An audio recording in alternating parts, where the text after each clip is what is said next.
خط لکھا اپنے دوست حبیب یمنی کے پاس اور اس میں لکھا تھا، ذرا توجہ سے سننا ایمان تازہ ہو جائے گا۔ میں بتانا چاہتا ہوں میرا نبی کتنی شان والا ہے۔ اس نے اپنے حبیب یمنی کو خط لکھا۔ حبیب یمنی ابو جہل کے بزنس پارٹنر بھی تھے اور اس کے ہم سبق ساتھی بھی تھے، بچپن کے دوست بھی تھے اس کے۔ اس نے خط لکھا کہ تم حکیم بھی ہو اور بڑے عقل مند بھی ہو، لیکن آؤ ایک بات ہے تم سے کرنی ہے، جیسی میرا خط تمہیں ملے فوراً چلے آنا مکے میں۔ یہ خط حبیب یمنی تک پہنچا، جیسی خط ان کے پاس پہنچا انہوں نے فوراً سفر شروع کیا، مکے کی سرحد پر آئے۔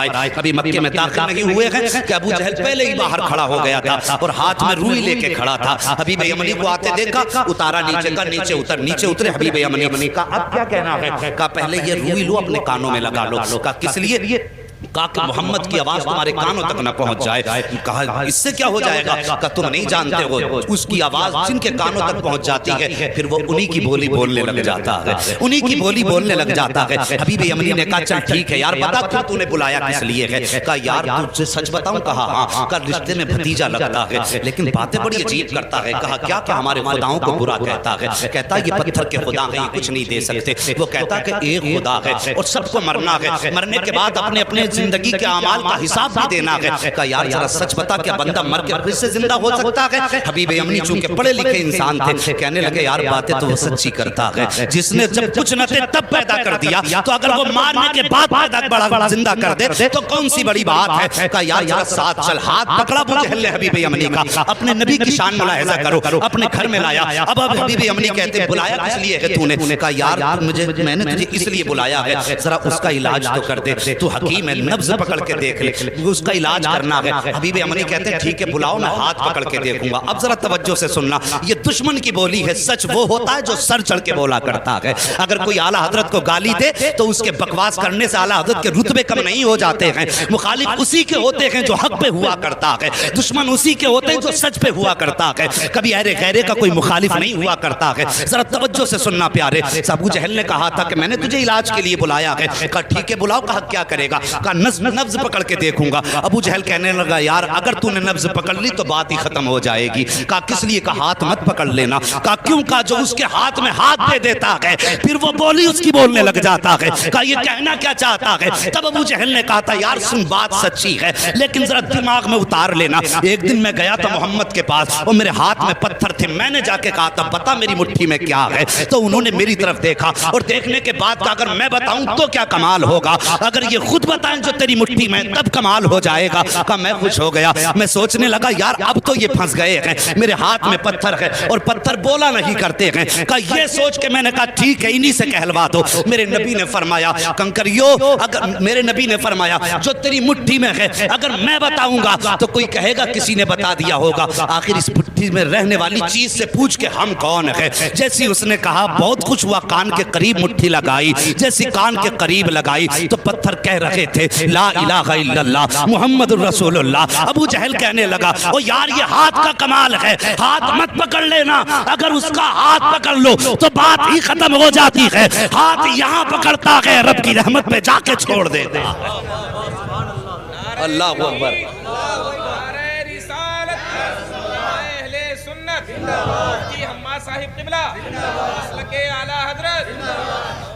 ہاں صاحب کہا کہ ہاتھ مت پکڑ لینا۔ کہا ٹھیک ہے پھر؟ کہا پھر اگر ہاتھ نہیں پکڑنا تو کم سے کم اس کی آنکھوں میں جھانک کے دیکھوں گا، آنکھوں کے ذریعے بھی بیماری کا پتہ چلتا ہے۔ یہ ڈاکٹر لوگ بیٹھے ہوئے ان سے پوچھئے آنکھوں کے ذریعے بیماری کا پتہ چلتا ہے، اور یہ علماء اکرام ہے بڑے بڑے علماء، ان سے پوچھئے کہ جادو اور آسیب کا پتہ بھی آنکھ سے چل جاتا ہے۔ تو کہنے لگے ٹھیک ہے پھر آنکھ میں جھانک کے دیکھوں گا۔ کہا اس کی آنکھوں میں آنکھیں مت ڈال دینا۔ کہا کس لیے؟ کہا اگر آنکھ سے آنکھ ٹکرا گئی تو کام ہی ختم ہو جاتا۔ یہ دشمن کہہ رہا کہ آنکھ میں آنکھ مت ڈال دینا۔ کہا پھر؟ کہا اگر آنکھ سے آنکھ ٹکرا گئی تو قصہ ہی ختم۔ کہا کیا ہو جاتا؟ کہا ایک بار بلال کی نظر پڑ گئی تھی محمد کے چہرے پہ، پورے مکے نے مارا، یہاں تک کہ جسم سے خون بہا، کھال جلائی، چربی پگھل کے جلی۔ میں نے کئی بار مار کے کہا تھا محمد کا دامن چھوڑ دے۔ کہنے لگا اس کی آنکھوں کا کمال یہ ہے کہ جب سے اس کی نظر محمد کی نظروں سے جا کے ٹکرائی ہے، دنیا کا ظلم ایک پلے میں، بلال کی ہمت ایک پلے میں، وہ دنیا چھوڑنے تیار ہے، محمد کو چھوڑنے تیار ہی نہیں ہوتا۔ بس آنکھیں بھی مت دیکھ لینا۔ تو کہا یار پھر بلایا کس لیے ہے؟ ہاتھ بھی نہیں پکڑنا ہے, آنکھ میں بھی نہیں دیکھنا ہے, بلایا کیوں ہے؟ کہ پھر ایسا کر خوشبو سے پتہ لگائیں گے. کہا تو پھر ٹھیک ہے, تو کام ہی نپٹا دے گا. کہا پھر؟ کہا خوشبو سے سونگ کے بتاؤں گا کیا ہے. کہنے لگا اس کی خوشبو کی سونگنے کی ضرورت کیا ہے؟ پورا مکہ گواہ ہے, جس گلی سے گزر جاتا ہے 8 دن تک گلیاں مہکتی رہتی ہیں. بولو یار ذرا سبحان اللہ. جی اگر تھک کے بھوکے بیٹھیں تو میں قربان بھائی سے کہوں گا انہیں پہلے کھانا بانٹ لیں. اگر تھک کے نہیں بیٹھے تو محبت سے بولیں ذرا یا رسول اللہ. اللہ سلامت رکھے. اللہ آج کی گرمی تیرے محبوب کے ذکر کے لیے برداشت کی ہے. مالک قیامت میں محبوب کی زلفوں کا سایہ عطا فرما دینا. بس توجہ کرے, اگر تیرے میرے یار کی باتیں ہوں, اپنے محبوب کے تذکرے ہوں, تو محبوب کا دل ٹھنڈا ہوتا ہے. ہم نے رب کے محبوب کا ذکر چھیڑا گیا, یقیناً خدا راضی ہو جائے گا. بس توجہ کریں. کہنے لگا خوشبو سونگنے کی ضرورت کیا ہے؟ جن گلی سے گزر جاتے ہیں 8 دن تک گلیاں مہکا کرتی ہیں. کہا کوئی ثبوت ہے؟ کہا ہاں. کہا کیا؟ کہا گزار کے دیکھ لو اور آنے بھی دو, قدم رکھنے سے پہلے خوشبو گھر میں آ جائے گی. ایک دن میرے نبی نے نا اپنی زوجہ حضرت خدیجۃ الکبریٰ سے کہا تھا, خدیجہ 25 سال ہو گئے میرے ساتھ, 25 سال میرے ساتھ ہو گئے تمہیں, لیکن کبھی محمد کو دروازہ بچانے کی ضرورت نہیں پڑی.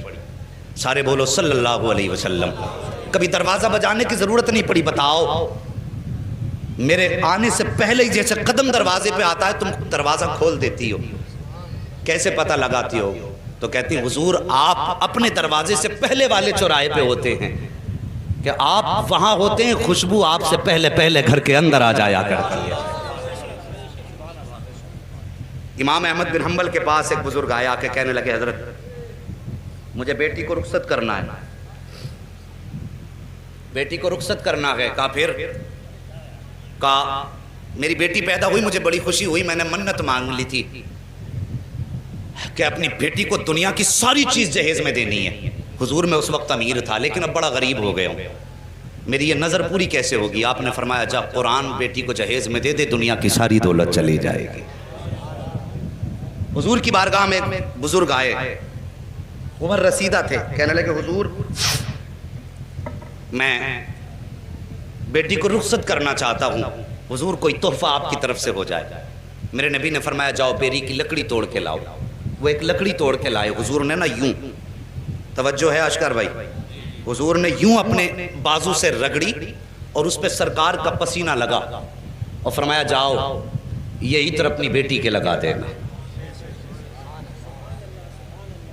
کیا فرمایا؟ جاؤ یہ پسینہ میرا اپنی بیٹی کے لگا دینا. مورخین نے لکھا ہے لے کر کے گئے وہ پسینہ سرکار کا بیٹی کے لگایا. جب داماد آئے گھر کے اندر تو وہی پسینہ داماد کے لگایا. اللہ اکبر. مورخین اور محدثین فرماتے ہیں کہ ان میں تو خوشبو آتی رہی جب تک جیے, لیکن ان کی 7 پشتوں تک مصطفیٰ جان رحمت کی خوشبو آتی رہی تھی. اور امام قسطلانی جو سرکار کے 900 سال کے بعد پیدا ہوئے, آپ فرماتے ہیں جب میں اس گلی سے گزرا جس گلی میں وہ نسل آباد تھی جس پر مصطفیٰ کا پسینہ لگا تھا, امام قسطلانی فرماتے ہیں 900 سال گزر گئے, 900 سال کے بعد ایک بچہ میرے سامنے سے گزرا, جب میرے آگے سے گزرا اس کے بدن سے مدینے والے محمد کی خوشبو آ رہی. کہنے لگا سونگ مت لینا ورنہ 7 پشتوں تک مہکتا رہے گا. کہا جی پھر تو ہو گیا کام. حبیب یمنی نے اٹھایا اپنا سامان اور چل دیے. بھائی کدھر جا رہے ہو؟ کہا علاج کا کوئی طریقہ ہی نہیں بچا, ہاتھ میں نہیں دیکھ سکتا, آنکھ میں نہیں جھانک سکتا, خوشبو میں نہیں سونگ سکتا, تو بتا پھر علاج کیسے کروں گا؟ بھائی راضی ہو جا, غصہ نہ ہو, ٹھنڈے دماغ سے ذرا کام لے, بیٹھنا ہم انتظام کر لیں گے. کہا پھر؟ کہا ملاقات کر لے. کہا ٹھیک ہے ملاقات کر لیتے ہیں. جگہ کا تعین, کدھر جانا؟ کہا ان کے ہاں تو نہیں جائیں گے, انہیں اپنے گھر بلا لیتے. توجہ کرنا, کیا کہا؟ انہیں اپنے, ذرا سارے کہہ دو, اپنے گھر بلا لیں گے. اپنے, کاش اللہ اس آمد کے صدقے میں آج بھی مصطفیٰ کی آمد ہو جائے. واللہ وہ سن لیں گے, فریاد کو پہنچیں گے, اتنا بھی تو ہو کوئی جو آ کرے دل سے. کہا گھر بلا لیتے. المختصر یہ فیصلہ ہو گیا. سرکار کی بارگاہ تک خبر پہنچی, اسلام کا ابتدائی دور ہے. کہا حضور آپ کو فلاں جگہ پہ آنا پڑے گا. ابو جہل جس کا لقب ہے, مشہور ہے دنیا میں لفظ ابو جہل سے, کیونکہ میرے نبی نے ایک بار ابو جہل کہہ دیا تھا. آج تک پوری دنیا ابو جہل کہہ رہی ہے, اور حضور نے ایک بار کہہ دیا تھا تمہارا نام ابو ہریرہ ہے, پوری دنیا سے نام بھولے بیٹھی ہے. حضور جو کہتے ہیں وہی پتھر کی لکیر ہے. توجہ کیجئے. کہا ٹھیک ہے لیکن جب یہ خبر ہوئی کہ حضور ابو جہل کے گھر جا رہے ہیں، اصل نام ابو جہل کا عمرو بن ہشام ہے، کہ عمرو بن ہشام کے گھر حضور جا رہے ہیں، باتیں ہونے لگی کہ دشمن کے گھر جا رہے ہیں، حضور کا دل تھوڑا رنجیدہ ہوا، یا اللہ مکے میں ایسی باتیں ہو رہی ہیں، فوراً رب کی جانب سے پیغام آیا، محبوب اداس کیوں ہوتا ہے، گھر اس کا ہے چرچا تو تیرا ہی کرا رہے ہیں، خرچ اس کا ہے چرچا تو تیرا ہی ہے نا، پریشان کیوں ہوتا ہے، اللہ اکبر۔ اب سرکار کو دعوت دے دی گئی، اب ابو جہل کی پلاننگ دیکھو، کہنے لگا سنو بھائی، میں نے یہ سنا جب وہ آتے ہیں تو تم اس کی عزت کے لیے کھڑے ہو جاتے ہو، آج وہ آئے نا تو کوئی کھڑا مت ہو جانا، اپنی جگہ سے مت اٹھ جانا، تاکہ انہیں لگے کہ ان کی اوقات کیا گئی، اسے معلوم نہ تھا آج پالا کس سے پڑ گیا ہے، یہ جانتا نہیں تھا آج کس سے پنگا لے رہا ہے، کہا اٹھنا مت تاکہ انہیں اپنی عزت کا پتہ چل جائے، لیکن یہ اپنی پلاننگ کر رہا تھا۔ ادھر رب نے فرمایا جبریل جی رب جلیل، کہا کیا کر رکھے ہو، کہا رب حکم فرما دے، کہا آج ابو جہل کے گھر میں پلاننگ ہو رہی ہے، محبوب آئے تو پھر کسی کو اٹھنا نہیں ہے، کہا جاؤ فرشتوں کی جماعت ساتھ لے کے چلے جاؤ، اور جتنے بیٹھے ہیں نا ابو جہل عتبہ شیبہ بڑے بڑے دشمن، سب کے پیچھے جا کے ایک ایک فرشتہ کھڑا کر دو، جیسے محبوب پہنچے اور جو اٹھنا نہ چاہے جبریل تیری ذمہ داری ہے کان پکڑ کے اس کو سیدھا کھڑا کر دینا۔ آج بھی لوگ بھوکا کرتے ہیں کہ سلام کھڑے ہو کے کیوں پڑھتے ہو، قیام تعظیمی یہ رب کراتا ہے، اور قیام تعظیمی سے روکنا تمہارے باپ ابو جہل کا کام تھا، انہوں نے کہا کھڑا نہیں ہونا کسی کو بھی، اور رب نے فرمایا دیکھوں آج کون کھڑا نہیں ہوگا، محبوب میرا جسے میں چاہوں گا وہ کھڑا ہوگا، اللہ اکبر۔ جب جب نبی کو دشمنوں نے گھیرا ہے تب تب مدد کے لیے جبریل آئے ہیں، اس پہ کئی ساری روایتیں ہیں لیکن وقت کم ہے، میں اس کو بھی بتا کے چلتا، لیکن بس نبی کی شان سن لو، بات کر دی اس نے کہ کوئی اٹھ کے کھڑا مت ہونا، اللہ اکبر۔ ادھر میرے نبی ساتھ میں چند صحابہ ہیں، اسلام کا ابتدائی دور ہے، ابو جہل کی محفل میں بیٹھے ہوئے ہیں لوگ جماعت در جماعت، اس کے اپنے چاہنے والے بڑے بڑے کافر مکے کے بیٹھے تھے، اور یہ چاہتے تھے نبی کو ذلیل کرے معاذ اللہ، ان کی گردن جھکائیں، لیکن انہیں معلوم نہ تھا فانوس بن کے جس کی حفاظت ہوا کرے وہ شمع کیا بجھے جسے روشن خدا کرے، اللہ اکبر۔ وہ کیسے شرمندہ کر سکتے تھے جس کو کائنات کو جس کے قدموں سے عزت ملی ہو، اس کو کیسے ذلیل کیا جا سکتا ہے، میرے حضور نے قدم رکھا، ابو جہل نے عتبہ کے کونی ماری، عتبہ نے شیبہ کے کونی ماری، ایک دوسرے کے کونی مار کے کہنے لگے آ گئے اٹھ کے کھڑے مت ہو جانا، لیکن جیسی آئے نا حضور نے بھی دروازے پہ قدم رکھا تھا، پہلا قدم حضور نے اندر رکھا، ابو جہل نے سب کو دیکھا اٹھنا نہیں، جیسی کہا نا اٹھنا نہیں، ابو جہل کے پیچھے جبریل امین کھڑے تھے، سب سے پہلے ابو جہل کا کان پکڑا اور سیدھا کھڑا کر دیا، جب ابو جہل کھڑا ہوا عتبہ خود کھڑا ہو گیا، شیبہ خود کھڑا ہو گیا، دشمن خود بخود کھڑے ہو گئے، جب سب کے سب کھڑے ہو گئے میرے حضور نے اندر قدم رکھا، آئے عزت سے اپنی جگہ پہ بیٹھے، اور بیٹھنے کے بعد پھر پوری جماعت پہ ایک نگاہ ڈالی، جب نگاہ ڈالی ایک دوسرے کو تک رہے تھے، عتبہ شیبہ سے کہہ رہا تھا یار کیوں کھڑا ہو گیا، شیبہ عتبہ سے کہہ رہا تھا تو کیوں کھڑا ہوا، سب مل کے چودھری ابو جہل سے کہہ رہے تھے تم کیوں کھڑے ہو گئے، وہ کہہ رہا تھا یار مجھے خود نہیں پتا چلا میں کیسے کھڑا ہو گیا ہوں، میرے حضور بیٹھے ہیں، اور بیٹھنے کے بعد پھر میرے آقا نے فرمایا تھا چھوڑ دے اس کے کان، اتنا کہا نہ دھڑام سے ابو جہل نیچے گرا، جیسے نیچے گرا حبیب یمنی کہتے ہیں او حبیب یمنی نے کہا تھا ابو جہل پتا چل گیا ہے کہ سچا کون ہے جھوٹا کون ہے، تیرے کھڑے ہونے نے بتا دیا ہے کہ جھوٹا تو ہے، سچا رب نے محبوب کو بنا کے بھیجا ہے۔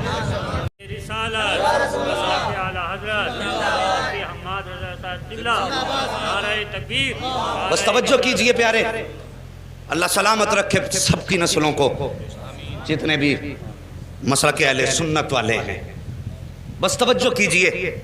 بیٹھ گئے، حبیب یمنی کہنے لگے مجھے اس نے بلایا ہے اور اس لیے بلایا ہے کہ سنا ہے آپ ایسی ایسی بات کرتے ہیں، میرے نبی نے فرمایا ہاں میں اللہ کا رسول ہوں، خدا ایک ہے، قولوا لا الہ الا اللہ تفلحوا انی رسول اللہ، ہاں میرے نبی نے فرمایا، حضرت حبیب یمنی ابھی ایمان نہیں لائے تھے، کہنے لگے اچھا اگر آپ نبی ہیں تو یہ تو میں بھی جانتا ہوں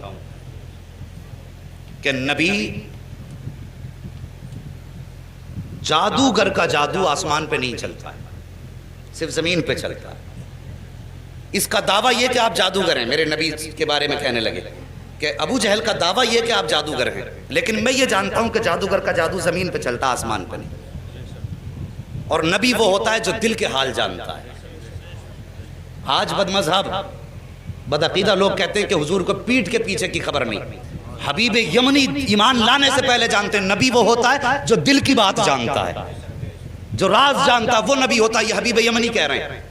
کہتے حضور اس لیے میرے دو سوال ہیں, دو سوال یاد رکھنا.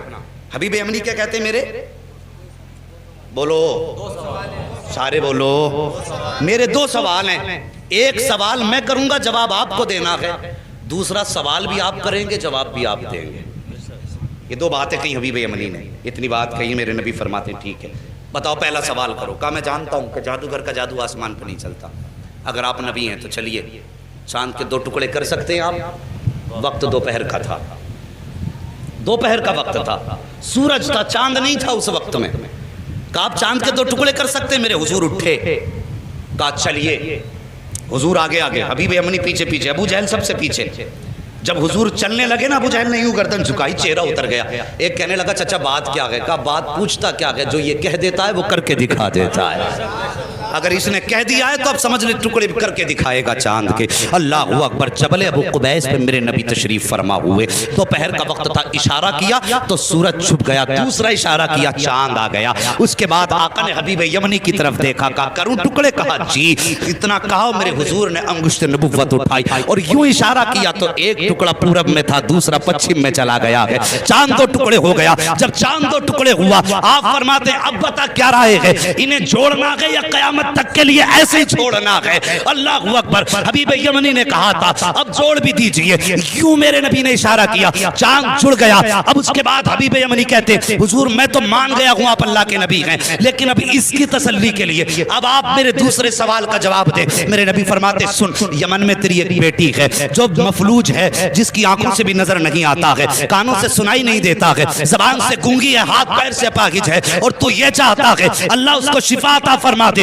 اتنا سننا تھا, قدموں پہ گرے حبیب یمنی مصطفیٰ کے, کہتے آقا دیر نہ کیجئے, ہاتھ بڑھائیے, کلمہ پڑھائیے. میں مان گیا ہوں, پہچان گیا ہوں یہ جھوٹے ہیں آپ سچے ہیں. میرے نبی نے کلمہ پڑھایا. حبیب یمنی جب رخصت ہونے لگے, حضور فرماتے ہیں جا, ہم نے تیری بیٹی کو بھی شفا عطا فرما دی ہے. اب توجہ کیجئے, یمن کا مدینے سے فاصلہ دیکھیے اور یہ دوریاں دیکھیے. آقا فرماتے ہیں اللہ نے تیری بیٹی کو میرے ذریعے شفا دے دی ہے. حبیب یمنی دروازے پہ آئے ہیں, دروازہ کھٹکھٹایا, اندر سے آواز آئی, اس بیٹی کی آواز جو بول نہیں سکتی تھی. کہتی بابا ٹھہریے ابھی آ رہی ہوں. بچی جو چل نہیں سکتی تھی توڑ کے دروازے پہ آئی ہے. دروازہ کھولا, حبیب یمنی نے بیٹی کو دیکھا, زارو قطار رونے لگے. فرماتے بیٹی یہ کیسے ہو گیا, کیسے ٹھیک ہو گئی؟ بچی نے کہا تھا بابا دوپہر کا وقت تھا, میں لیٹی ہوئی تھی, لیکن اچانک شور ہوا کہ اندھیرا ہو گیا ہے. اندھیرا ہو گیا ہے بابا, مجھے تو نظر نہیں آتا, لیکن جیسے شور ہوا اندھیرا ہو گیا, میں یہ سمجھی رات ہو گئی ہے. میں لیٹی, میری آنکھ لگ گئی,